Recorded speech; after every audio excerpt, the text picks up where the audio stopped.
Dieu envoie des ouvriers dans la moisson afin de prêcher l'évangile aux morts spirituels qui n'ont aucune espérance à part dans des partis politiques, dans des pantins.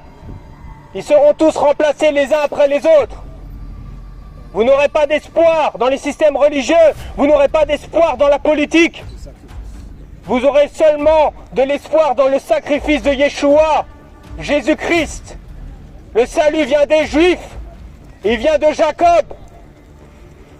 Le monde a les yeux tournés vers un pays de 300 km, Israël. Et c'est là que reviendra le Fils de Dieu, poser son pied sur le mont des Oliviers, et il viendra juger le monde.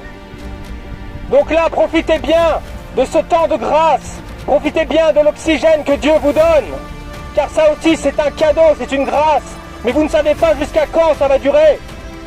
Tôt ou tard, vous rendrez votre dernier souffle, et ce sera trop tard, mon ami. Ce sera trop tard. La maladie, le cancer. Regardez autour de vous, des gens estropiés, des gens qui ont le cancer. Et non seulement on l'a, mais on veut l'avoir. On s'achète des cigarettes, même 30 € le paquet, on l'achètera parce qu'on veut mourir. Pardon. Voilà ce qui se passe. Et pourtant, ça choque personne. Ou alors on se dit, oh, le monde est mal fait. C'est pas le monde qui est mal fait, c'est l'homme. C'est le péché en lui.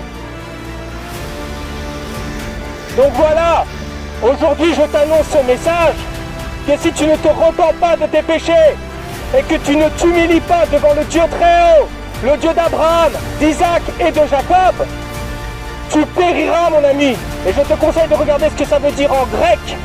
Ce n'est pas seulement mourir corporellement, c'est aller en enfer. Le Messie est né il y a 2000 ans, madame. Tout est annoncé dans la parole de Dieu.